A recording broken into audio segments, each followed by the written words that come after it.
ॐ स्थापकाय च धर्मस्य सर्वधर्मस्वरूपिणे अवतारवरिष्ठाय रामकृष्णाय ते नमः।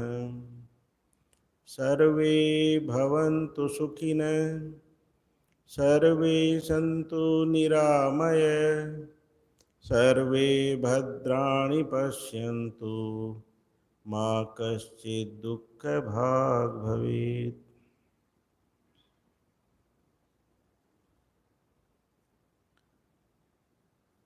जम्मू आश्रम के सचिव महाराज जी, परम आदरणीय श्रीमद स्वामी यज्ञधरानंद जी महाराज, अन्य पूज्य स्वामी जी गण, ब्रह्मचारी भाई तथा उपस्थित भक्तगण, मेरा जम्मू आगमन पहली बार हुआ है, तो मुझे बड़ी प्रसन्नता हुई यहाँ आके और इतना हरा भरा सुंदर आश्रम देख के। और मुझे आशा है कि महाराज जी यहाँ पे हैं और धीरे धीरे आप लोगों को महाराज के सत्संग का लाभ मिलेगा। बड़े विद्वान हैं और जो साप्ताहिक सत्संग होते रहेंगे यहाँ पे, उसका आप लोग लाभ लेंगे। महाराज जी ने बड़े आग्रहपूर्वक मुझे यहाँ उपस्थित होने के लिए कहा, तो मैं आ गया। और 3 दिनों तक हम कुछ चर्चा करेंगे ठाकुर माँ स्वामी जी को लेके, और आज भूमिका के रूप में थोड़ी गीता के ऊपर चर्चा होगी। गीता के माध्यम से हम आज देखने का प्रयास करेंगे कि कैसे हमारा जीवन और इस जीवन का जो लक्ष्य है ईश्वर प्राप्ति, उसमें गीता कैसे सहायक हो सकती है, उसके संदर्भ में हम बात करेंगे। जैसा कि हम सभी लोग जानते हैं, भगवान कृष्ण ने महाभारत के युद्ध को टालने का बहुत प्रयास किया, शांति प्रस्ताव भी लेके गए, लेकिन सफलता नहीं मिली।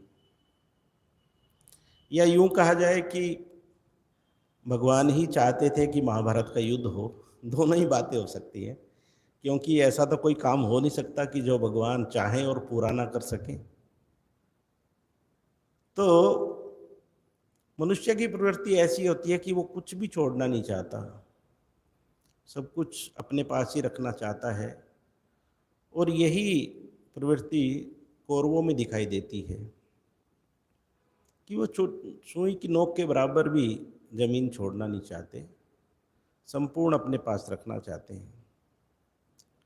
और ये प्रवृत्तियां, 2 प्रवृत्तियां सब समय ही संसार में दिखाई देती हैं। एक है सब कुछ हम ही पाले, और दूसरी है जिसको प्रवृत्ति मार्ग कहा गया। और दूसरी प्रवृत्ति है कि एक त्याग की भावना, निवृत्ति मार्ग। भगवान ने सृष्टि की रचना की तो 2 मार्ग भी बना दिए, एक प्रवृत्ति मार्ग बनाया, एक निवृत्ति मार्ग बनाया। रुचि अनुसार आप किसी भी मार्ग से इस संसार को पार कर सकते हैं। एक स्वामी जी अच्छी बात कहते थे कि दोनों मार्ग ऐसे हैं कि जैसे जम्मू शहर को पार करना हो तो एक बाईपास का रास्ता है जिसमें व्यवधान कम है, और एक है बीचों बीच शहर के बीच से जाना, धक्का मुक्की भी है, सब कुछ है, देख के भी चलना है, संभलना भी है, ऐसे चलते हैं। तो एक निवृत्ति का मार्ग कैसा है कि बाईपास वाला रास्ता है, सपाट सीधे चले जाओ। और प्रवृत्ति का मार्ग जो है संसार में रह के युद्ध करना है। तो जब निर्णय हो गया कि अभी ये युद्ध होके रहेगा, तो युद्ध होके रहेगा तो पुरानी भारतीय परंपरा ऐसी थी कि युद्ध के निमंत्रण दिए जाते थे। राजा लोग बड़े लालायित रहते थे युद्ध करने के लिए, और सभी लोगों को करीब करीब युद्ध करना ही पड़ता था, इस पक्ष से करो या उस पक्ष से करो। तो जब बंटवारे होने लगे कि निमंत्रण जाने लगे कि कौन राजा किस ओर से युद्ध करेंगे, तो इसमें भगवान को भी निमंत्रण जाना स्वाभाविक था। और हम देखते हैं कि दोनों ओर के लोग भगवान के पास उपस्थित हुए। कौरव पक्ष की ओर से दुर्योधन गए और पांडव पक्ष की ओर से अर्जुन गए। और संयोग ऐसा रहा कि दोनों एक ही साथ उपस्थित हुए माने अलग अलग टाइम में गए नहीं, एक ही साथ उपस्थित हुए। और जब वहाँ पे उपस्थित हुए, क्योंकि दुर्योधन पहले उपस्थित हुआ था, अहंकारी है।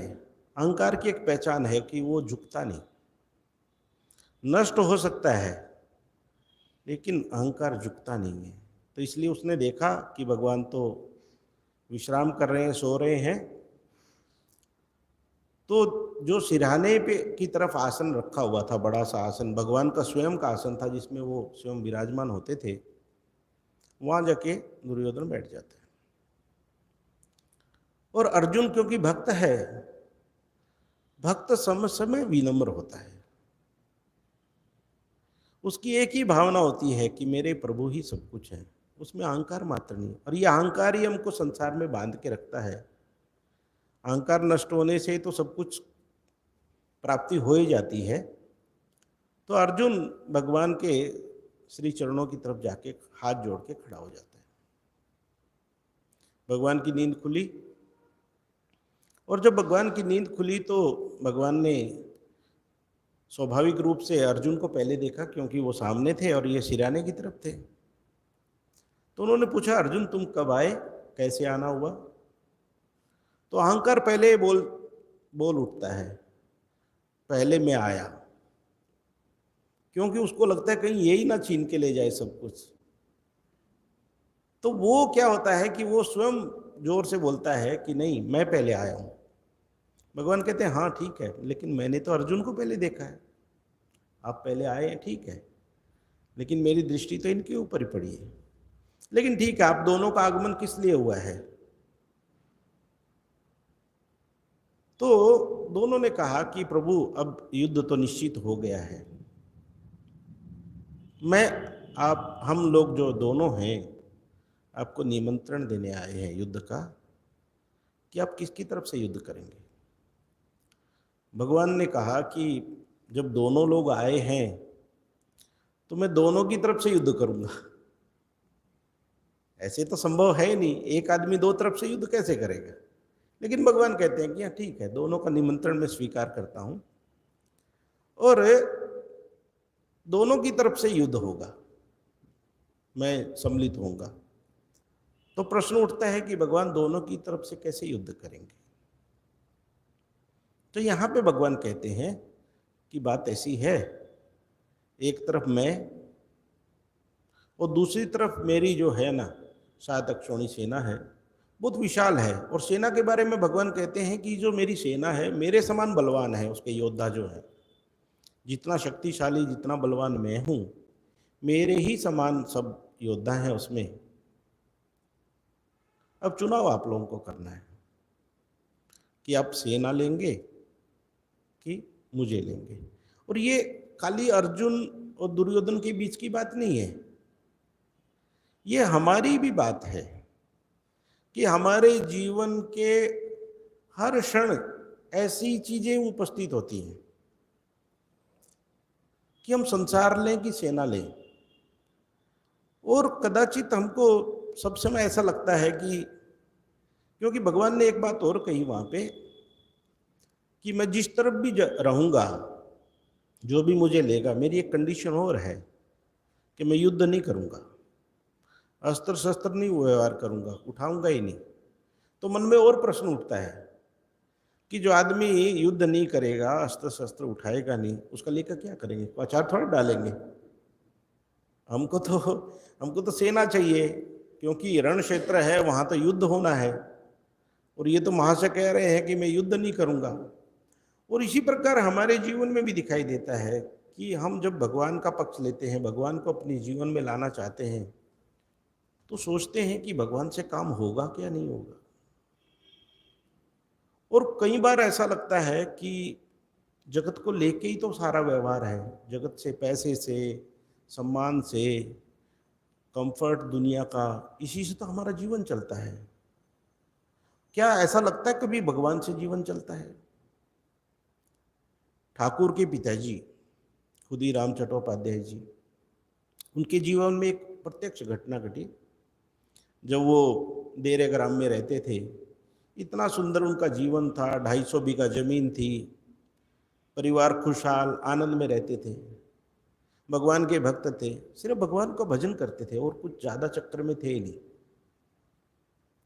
लेकिन कभी कभी भगवान परीक्षा लेते हैं कि सचमुच में ये मुझे ही चाह रहा है कि और कुछ भी चाहता है। और वहाँ एक अद्भुत घटना घटी कि एक जमींदार था, रामानंद राय, बड़ा बदमाश आदमी। उसके ऊपर कोई मुकदमा किसी ने किया हुआ था और उसको एक आदमी चाहिए था झूठी गवाही देने के लिए, मुकदमा सलट जाएगा, झूठी गवाही कोई दे दे। और क्योंकि खुदीराम चट्टोपाध्याय जी भक्त आदमी है, यदि ये गवाही दे देंगे तो फटाफट काम हो जाएगा। तो उनसे जीवन निवेदन किया गया कि आप मुकदमे में गवाही दे दो। खुदीराम जी क्योंकि भक्त हैं, भक्त कभी अपनी निष्ठा से अचल नहीं हो सकता, वो पक्का रहता है, सर्वनाश के लिए तैयार रहेगा। उसको पता है कि भगवान को पकड़ के ही जीवन नैया पार हो सकती है। तो वहां पर कितनी अद्भुत घटना घटी। वो कहते कि मैं झूठी गवाही नहीं देता, और ये तो पता ही है उसको कि ये बदमाश आदमी है, अपना सर्वनाश कर देगा, और वैसे ही किया भी उसने। लेकिन भक्त उसके लिए भी तैयार होता है, क्योंकि उसको अपने प्रभु पे विश्वास है कि मेरे जीवन में कष्ट आ सकते हैं, संसारिक वैभव नहीं हो सकता है, लेकिन ये जीवन नैया मेरी पार होगी क्योंकि मेरे प्रभु मेरे साथ हैं। और रामानंद राय ने क्या किया? रामानंद राय ने झूठा मुकदमा इनके ऊपर ही करवाया, सारी जमीन हड़प करवाई इनकी और गांव से निकलवा दिया। अब आप देखिए, सब कुछ तो नष्ट हो गया एक तरह से तो देखा जाए, लेकिन बचा क्या है? धर्म उनके साथ है। धर्म की पोटली लेके 2 बच्चों को साथ लेके और वहां से निकल पड़ते हैं। संसारिक दृष्टि से हम देखेंगे तो कितना कष्ट है, लेकिन भक्त को ये कष्ट नहीं लगता। वो चल पड़ते हैं अपने मित्र के साथ गांव में, कामरपुकुर, और वहां जाके उनके एक पुराने मित्र थे गोस्वामी जी। तो ये सुखलाल गोस्वामी जी जो हैं, इनके यहाँ चले जाते हैं। वो भी अमीर नहीं है, लेकिन मित्र आए हैं, कष्ट में हैं, तो उनका स्वागत करते हैं। और स्वागत करते हुए कहते हैं कि आ जाओ, मेरे पास छोटी छोटी 2-3 झोपड़ियाँ हैं, आप भी रहो, और जीवन निर्वाह के लिए आधा बीघा जमीन आप भी ले लो, इसमें खेती हो जाएगी। और भक्त इतनी बड़ी संपत्ति, इतना बड़ा वैभव सारा छोड़ के भी इसमें भी प्रसन्न है। किस लिए? प्रभु की ऐसी इच्छा होगी। और वहां पे वो रहना प्रारंभ करते हैं, और क्या करते हैं? हर काम भगवान का स्मरण करके करते हैं। खेती में बीज बोते हैं तो पहला बीज उठा के भगवान का राम राम राम राम करके रघुवीर रघुवीर करके छोड़ देते हैं, जो होगा हो जाएगा। और धीरे धीरे धीरे धीरे जीवन निर्वाह। तो ऐसे जो प्रभु हैं, बाद में क्या हुआ आप सभी लोग जानते हैं। गया की यात्रा में गए, और गया जाने के बाद वहाँ जब विश्राम कर रहे थे, सो रहे थे, तो सुबह सुबह उनको स्वप्न में भगवान विष्णु प्रकट होते हैं और वो कहते हैं कि खुदीराम, मैं तुम्हारी भक्ति से प्रसन्न हूँ। क्यों? प्रभु के लिए सब छोड़ा है ना, इसलिए प्रसन्न है कि तुम्हारी भक्ति से मैं प्रसन्न हूँ, और क्या करना चाहता हूँ? तुम्हारे घर में आना चाहता हूँ। खुदीराम जी तो डर गए। अरे भगवान की व्यवस्था, भगवान का वैभव, भगवान की सेवा टहल हम कहाँ कर पाएंगे, तो गरीब आदमी है। भगवान को शायद हमारे बारे में ज़्यादा नॉलेज नहीं है कि हमारी अवस्था कैसी है वहाँ पे। वो तो रहने के लिए नहीं है, खाने के लिए नहीं है। लेकिन प्रभु कहते हैं कि नहीं, जैसा आप रखेंगे वैसा मैं रहूँगा। कितनी बढ़िया बात है, बिना कंडीशन के। तो इस प्रकार भगवान किन लोगों के में प्रकट होते हैं? जो उनके आश्रित रहते हैं, उनकी सेवा करते हैं। तो यहाँ भी कैसा होता है कि अर्जुन अर्जुन छोटा है, तो भगवान कहते हैं कि भाई छोटे का पहला हक है बोलने का, मांगने का। तो पहले अर्जुन देखा भी मैंने अर्जुन को पहले, और ये छोटा भी है, तो इनको अवसर दिया जाए। लेकिन तब भी दुर्योधन डर रहे हैं, कहीं ऐसा ना हो तो इतनी बड़ी सेना मांग के बैठ जाइए। लेकिन अर्जुन क्या करता है? अर्जुन कहता है, प्रभु आप, मैं तो आपको मांगने आया हूँ। ये भक्त की पहचान है। सारा वैभव एक तरफ, सब कुछ एक तरफ, उनको तो सिर्फ प्रभु चाहिए, और प्रभु के सहारे ही वो अपनी नैया पार करना चाहता है। तो वो कहते हैं कि प्रभु आप मेरी तरफ आ जाइए, मैं तो आपको ही मांगने आया हूँ। और उधर दूसरी तरफ क्या होता है? दुर्योधन सेना लेके चला जाता है, सेना मांग लेता है, और सेना लेके उसको लगता है कि इस सेना के दम पे, इस सेना के बल पे मैं इस भवसागर को पार कर लूंगा। परिणाम तो सबके सामने ही है। जब दुर्योधन चले जाते हैं तो भगवान कृष्ण पूछते हैं अर्जुन को, अर्जुन तुमने ये क्या किया? मेरी इतनी बड़ी सेना थी, तुम सेना ले लेते, मेरा क्या करोगे? मैं तो युद्ध नहीं करूंगा, निहत्था रहूंगा वहां पे। तो अर्जुन वहां बहुत बढ़िया बात कहते हैं, और वही एक साधक की पहचान है। अर्जुन कहते हैं कि प्रभु आपको लड़ाई करने की जरूरत नहीं, मैं योद्धा हूं, उसी के लिए बना हूं। सारी उम्र मैंने यही काम किया है, लड़ाई मैं करूंगा, लेकिन एक काम आप करो। बोले कौन सा काम? आप मेरे मन के सारथी बन जाओ। ये बहुत इंपॉर्टेंट बात है। जिनके मन के सारथी भगवान होते हैं और भगवान के द्वारा संचालित होते हैं, भगवान के द्वारा, शास्त्रों के द्वारा, गुरु के द्वारा जिनका मन मने संचालित होता है, उनके अनुसार चलता है, एक मर्यादा में रहता है आदमी, कभी गलत काम नहीं करेगा, सही चलेगा। और भगवान जिसके मन का संचालन करेंगे वो दिशा तो सब समय उसकी ठीक रहेगी। तो भगवान अर्जुन बहुत सुंदर ये बात कहते हैं कि प्रभु आपको युद्ध करना नहीं, आप मेरे मन के सारथी हो जाइए, बस मैं गलत दिशा में ना जाऊं।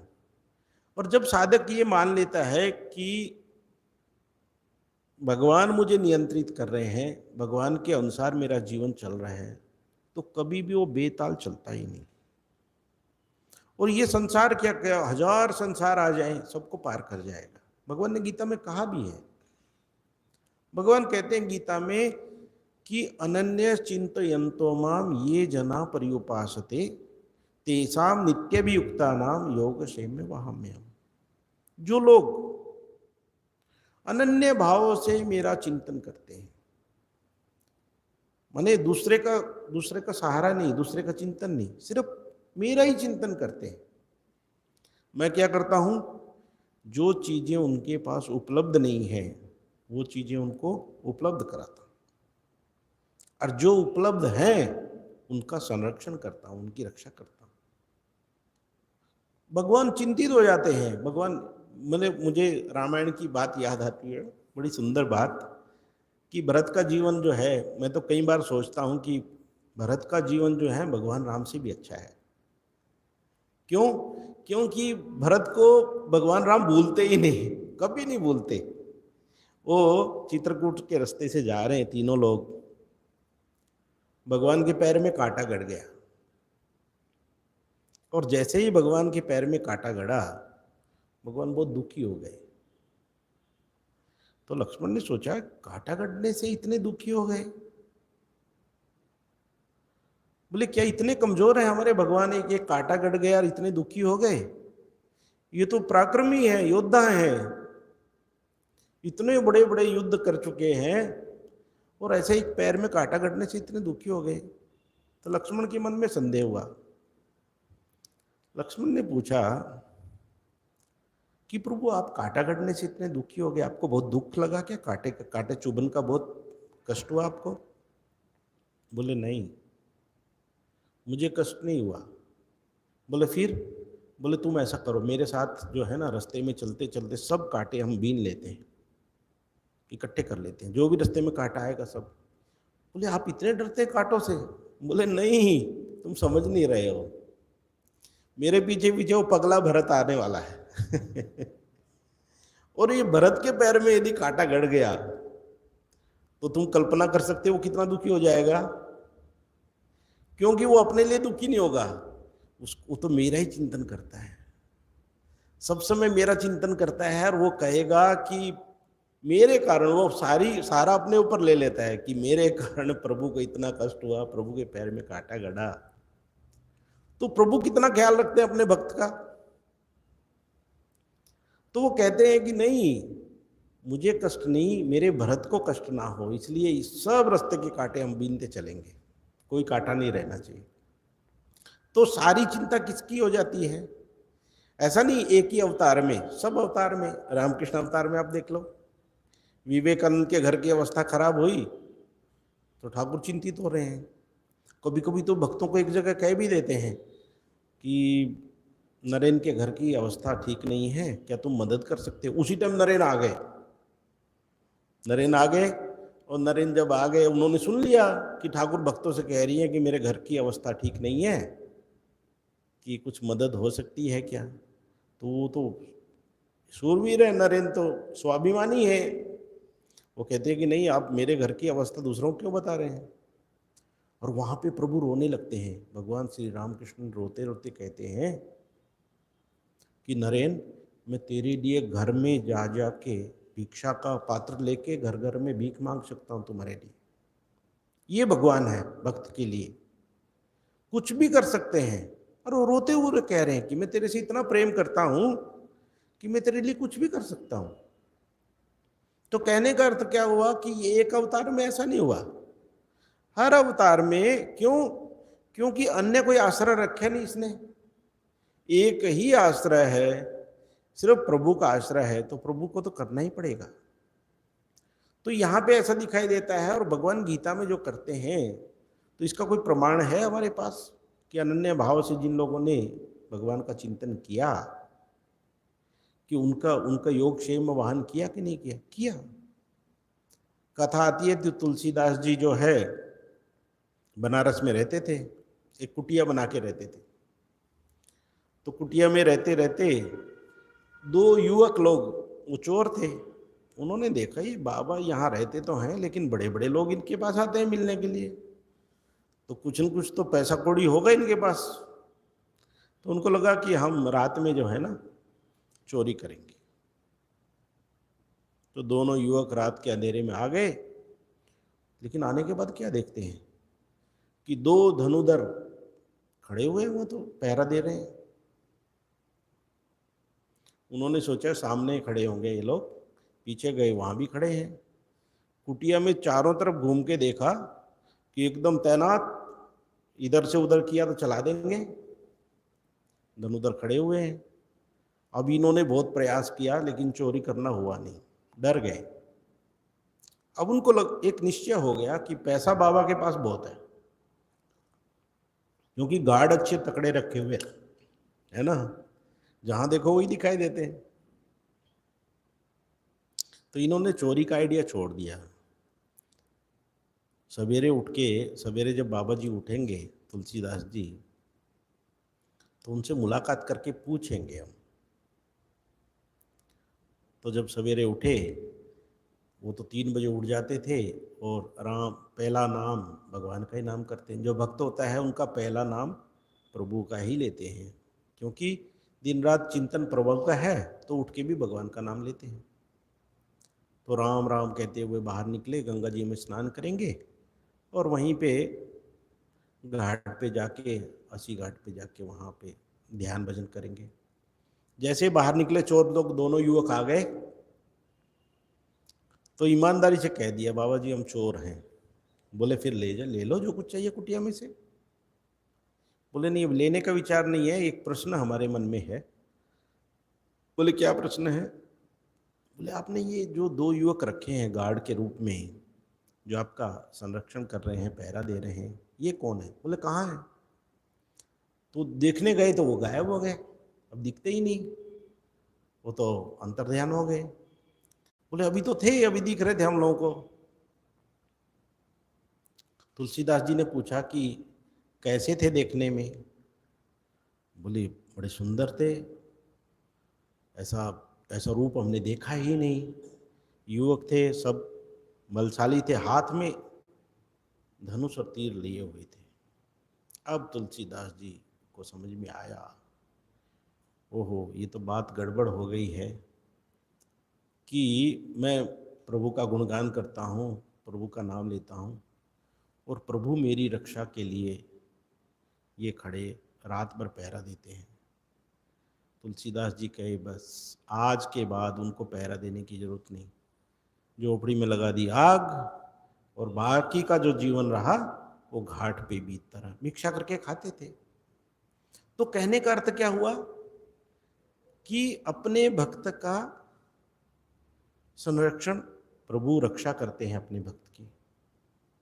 एक तो बात ये हुई, पुरी में रहते थे, जगन्नाथपुरी में जगन्नाथ मिश्रा जी रहते थे। वो भी पति पत्नी भक्ति भाव में अपना जीवन व्यतीत करते थे। तो गीता का पाठ करते थे, उनकी काफ़ी किताबें भी हैं। तो भजन कर रहे जब ये श्लोक आया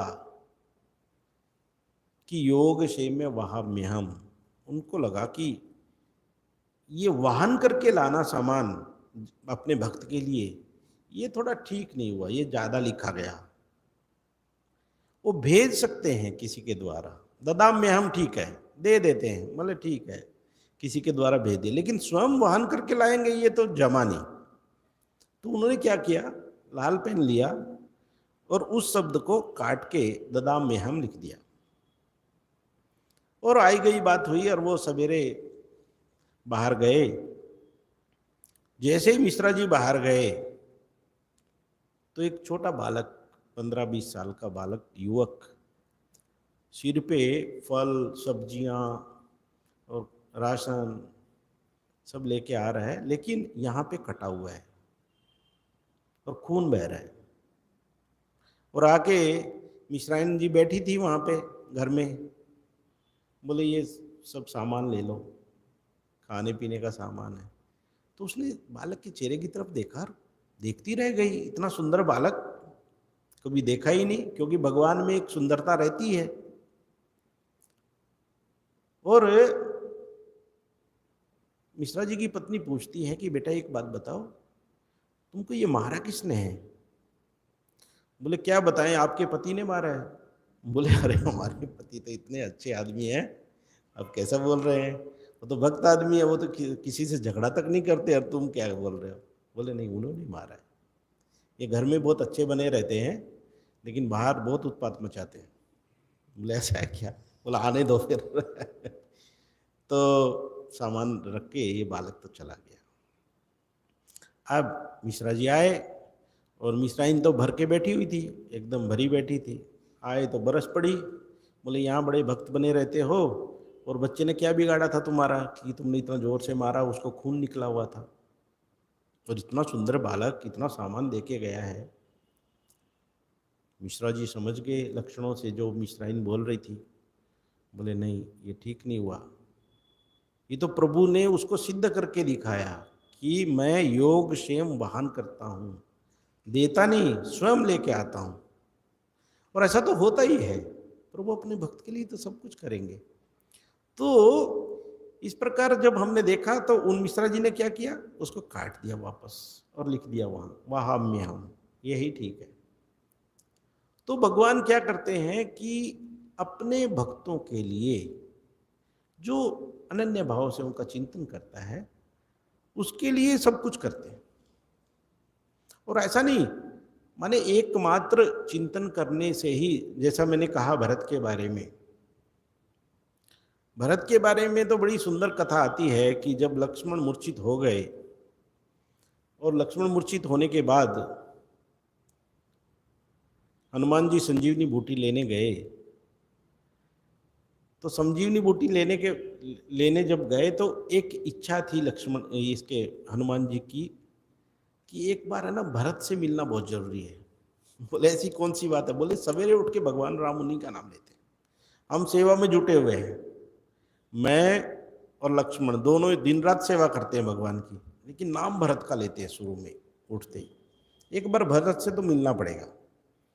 तो वहाँ से जब आ रहे थे, आते आते वो अयोध्या जी के ऊपर से जब आने लगे, तो भरत तो, क्योंकि ये भगवान की नगरी है और भरत का जीवन यही है कि ये जितना भी कर्तव्य कर रहे हैं, जितना भी राजपाट चला रहे हैं, अपने लिए कुछ नहीं कर रहे, ये सिर्फ प्रभु के लिए कर रहे हैं।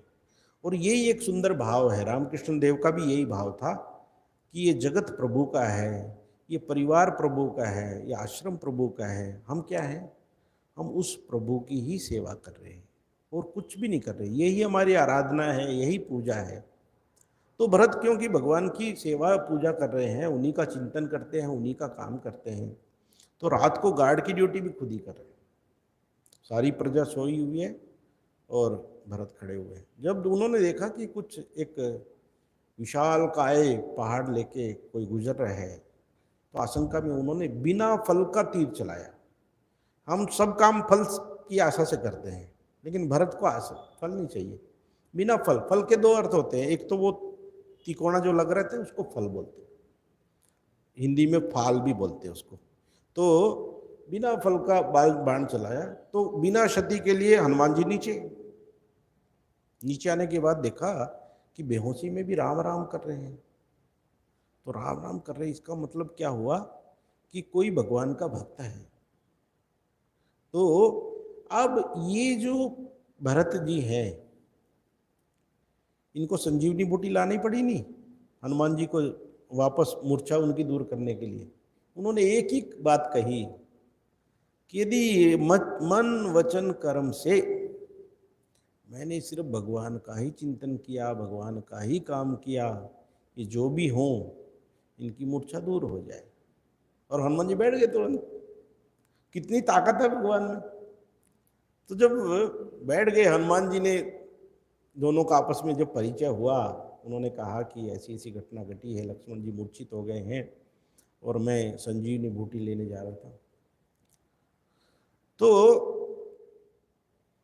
भरत पूछते हैं, क्या मुझे भगवान याद करते हैं? बोले नहीं, याद नहीं, आपको ही याद करते हैं। बल्कि ये तो उल्टा हो रहा है, हम सेवा में याद आप ही को करते हैं दिन रात। तो उसी अभिलाषा में कि आप कितने महान होंगे, उसी अभिलाषा को लेके मैं आपसे मिलने आया हूँ। और हनुमान जी भरत से मिलके गदगद हो जाते हैं कि एक ऐसा आदमी जो सिर्फ भगवान के लिए जी रहा है, लेकिन यहाँ भगवान पास में नहीं है। कई बार हमको लगता है कि पास में रहने से ही भगवान की सेवा होती है। नहीं नहीं, ये प्रेम जो है ना, प्रेम कोई स्वार्थी प्रेम नहीं होता, इसमें बिजनेस नहीं, बार्गेनिंग नहीं। ये जगत में जो प्रेम चलता है ना, इसमें क्या होता है कि हमने उससे प्रेम किया, वो हमसे प्रेम करे। लेकिन आध्यात्मिक प्रेम कैसा है कि हम प्रेम करेंगे, सामने वाला करे या ना करे। नरेन और ठाकुर के जीवन की एक घटना आती है ना, 1 महीने तक बात नहीं कर रहे ठाकुर जी। नरेन आते तो मुंह फेर लेते, और पहले उनके बिना रह भी नहीं रहे थे। तो जब पूछा कि जब मैं तेरे से बात ही नहीं कर रहा हूं, तू आता किस लिए है? बोले मैं आपसे प्रेम करता हूँ, दैट्स ऑल। आप करें नहीं करें, मेरा बिजनेस नहीं है ये, है ना। मैं आपसे प्रेम करता हूँ इसलिए आता हूँ, प्रेम नहीं करता तो नहीं आता। ठाकुर खुश हो जाते हैं, क्यों? यही सच्चा प्रेम। तो यहाँ पे भी ऐसा होता है, क्योंकि जब चित्रकूट में भरत जी पूरी सामग्री लेकर भगवान को वापस लाने का प्रयास कर रहे थे, राजा जनक ने यही बात कही थी। राजा जनक कहते हैं, अच्छा भरत, तुम एक बात बताओ, तुम भगवान राम से प्रेम करते हो? बोले हाँ बिल्कुल करता हूँ, इसमें कोई डाउट लग रहा है किसी को? इसलिए तो आया हूँ उनको लेने के लिए। आप प्रश्न चिन्ह लगा रहे मेरे ऊपर। अच्छा, तुम भगवान से प्रेम करते हो, भगवान के लिए क्या कर सकते हो? बोले उस टाइम तो घड़ी घड़ी में लोग कहते थे कि मैं भगवान के लिए अपने प्राणों का बलिदान दे सकता हूँ। बोले ये तो सिंपल बात है, बहुत छोटी बात है। आवेश में आके कोई भी अपना शीश काट सकता है, लेकिन जिससे हम प्रेम करते हैं क्या उनके लिए हम जी सकते हैं, ये इम्पोर्टेंट। जिससे हम प्रेम करते हैं उसकी प्रसन्नता के लिए क्या हम अपने को एक तरह से तबाह कर सकते हैं, मिटा सकते हैं, उनके लिए क्या जी सकते हैं? तो भरत की आंखें खुलती हैं, अच्छा उनके लिए जीना मतलब क्या है? अरे जिनसे तुम प्रेम करते हो उनकी प्रसन्नता तो देखनी पड़ेगी, वो किस चीज से प्रसन्न होंगे, क्या करने से प्रसन्न होंगे। हम लोग क्या करते हैं, जो हमको पसंद है वो भगवान को चढ़ा देते हैं। अब भगवान को पसंद है कि नहीं है ना, कभी सोचते ही नहीं इस बात को, बोले नहीं हमको पसंद है इसलिए हमने क्या कर दिया। तो वहां पे राजा जनक कहते कि नहीं, तुम भगवान से प्रेम करते हो तो उन्हीं से पूछो वो किस चीज में प्रसन्न होंगे, क्या करने से वो प्रसन्न होंगे, और उनको प्रसन्न करना ही तो सारी साधना का खेल है। भगवान अर्जुन को कह रहे युद्ध करो और अर्जुन कह रहे युद्ध नहीं करूंगा, तो भगवान प्रसन्न होंगे क्या? तो नाराज हो जाएंगे। तो यहां पे भी दिखाई देता है कि भरत फिर भगवान से पूछते हैं कि प्रभु मेरे लिए क्या कर्तव्य है। और वहां पे प्रभु कहते हैं कि जो साम्राज्य तुम मुझे देने आए हो मैं उसको स्वीकार करता हूं। तो अभी देवता लोग बड़े चिंतित हो गए, बोले ये तो खेल बिगड़ गया, अब ये तो वापस लौट रहे हैं क्योंकि इन्होंने राज्य स्वीकार कर लिया। और यदि स्वीकार कर लिया तो ये बाद की लीला का क्या होगा? अवतार तो अभी बचा है उसका, तो रावण है, सबरी है, कितने लोगों का ये सब होना है, राम राज्य की स्थापना करनी है, और ये तो बोल रहे हैं कि मैं स्वीकार करता हूं। लेकिन भगवान कहते हैं कि देखो भरत, मैं ये साम्राज्य मेरा है, मैं इसको स्वीकार करता हूँ, लेकिन एक छोटा सा काम मेरा कर दो, क्योंकि तुम मेरे से प्रेम करते हो और जिससे जो प्रेम करता है तो उसकी सारी बातें मान लेते हैं। तो कहते हैं फिर आपका काम क्या हुआ? मेरा एक छोटा सा काम यह है कि 14 साल तक तुम्हारा साम्राज्य नहीं, मेरा साम्राज्य है, मेरा होके इसका संचालन कर दो। यही प्रमुख बात है। ये जगत प्रभु का है, लेकिन हम क्या हैं? इसके ट्रस्टी हैं, इसके न्यासी हैं, उनका है।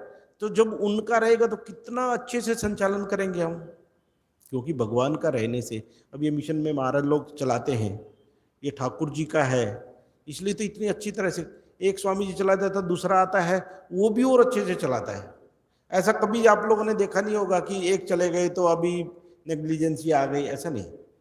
वो भी ऐसे क्यों? ये तो भगवान का है, हमारा अपना नहीं, ये तो उनका है, उनका हो के हम उनकी सेवा कर रहे हैं, आराधना कर रहे हैं, पूजा कर रहे हैं। और लक्ष्य की क्या है? लक्ष्य ईश्वर प्राप्ति है। तो इस प्रकार हमने देखा कि भगवान का होके भगवान का काम करना, उन्हीं का चिंतन करना और फिर छोड़ देना, प्रभु ही जो कुछ करेंगे हमारे मंगल के लिए ही करेंगे। क्योंकि मंगल इसलिए क्योंकि हम उनकी संतान हैं। माँ बाप कभी अपने बेटे का, अपनी संतान का अहित नहीं करते, तो प्रभु कैसे कर सकते? हमको लग सकता है कि हमारा अहित हो रहा है, हम जो चाह रहे हैं वैसा नहीं हो रहा है, वैसा वैसा तो होना भी नहीं चाहिए। छोटे छोटे बालक आग पकड़ना चाहते हैं, तो माँ लोग क्या आग पकड़ने देती हैं? नहीं पकड़ने देती। तो इस प्रकार आज हमने देखा कि भगवान का चिंतन करते हुए उनका ही काम करें और उन्हीं के आश्रय रहें और फिर छोड़ दें, योग क्षेम वही महान करेंगे।